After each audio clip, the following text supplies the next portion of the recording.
ஆக்சுவலா நம்ம ரொம்ப நல்லவனா நினைச்சிட்டு இருக்கோமா? ஆனா இப்போ ஒரு விஷயம் சொல்றேன். இதுக்கப்புறம் பாத்தீங்கன்னா நம்ம நல்லவனா அப்படிங்கிறத யோசிப்போம். சும்மா உட்காந்து யோசிச்சுட்டு இருக்கும்போது பாத்தீங்கன்னா இந்த ஒரு விஷயம் தோணுச்சு ஃப்ரெண்ட்ஸ். அது வந்து நான் டைரக்டா சொல்லாம இன்டைரக்டா ஒரு கதை மூலியமா சொல்றேன். ஒரு மனுஷன் இருக்கிறான் ஃப்ரெண்ட்ஸ். அவன் பாத்தீங்கன்னா இருக்கிறதுலே ஒரு மனுஷனுக்கு எந்த அளவு கஷ்டம் கொடுக்க முடியுமோ அந்த அளவுக்கு கஷ்டம் கொடுத்துருக்கான். அவனுக்கு திடீர்னு ஒரு எண்ணம் தோணுது. இதுக்கப்புறம் நம்ம திருந்தி வாழலாம் அப்படின்னு தோணுது. அப்ப பாத்தீங்கன்னா ஒரு சாமியார் உட்காந்துருக்காரு. அவர்கிட்ட போய் கேட்கறான், இது வரைக்கும் ஒரு மனுஷனுக்கு எந்த அளவுக்கு கஷ்டம் கொடுக்க முடியுமோ அந்த அளவுக்கு கஷ்டம் கொடுத்துருக்கேன்.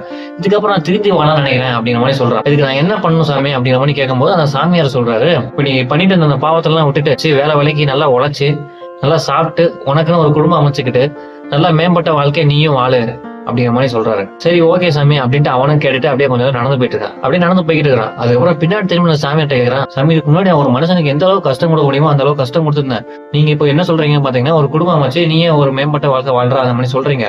அப்ப மூலம் பாத்தீங்கன்னா நான் எனக்கு ஒரு குடும்பம் அமைஞ்சிச்சுன்னா இப்போ எனக்கு ஒரு புள்ள பிறக்கும். அந்த புள்ளையும் பாத்தீங்கன்னா ஒரு மனுஷன் எந்த அளவுக்கு கஷ்டப்படுவானோ அந்த கஷ்டத்தெல்லாம் படதான் செய்வான்.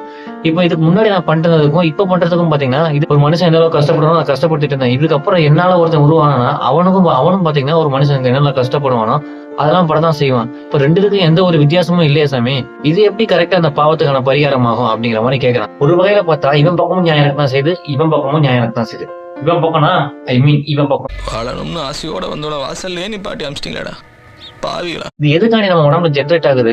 ஒரு ஹியூமன் எதுக்காண்டி ரீப்ரொடியூஸ் பண்ணணும் அப்படிங்கிறது தெரிய ஆரம்பிச்சு பாத்தீங்கன்னா இந்த யூனிவர்ஸ் எதுக்காண்டி விரிவடையணும் அப்படிங்கிறது தெரிய ஆரம்பிச்சிடும்.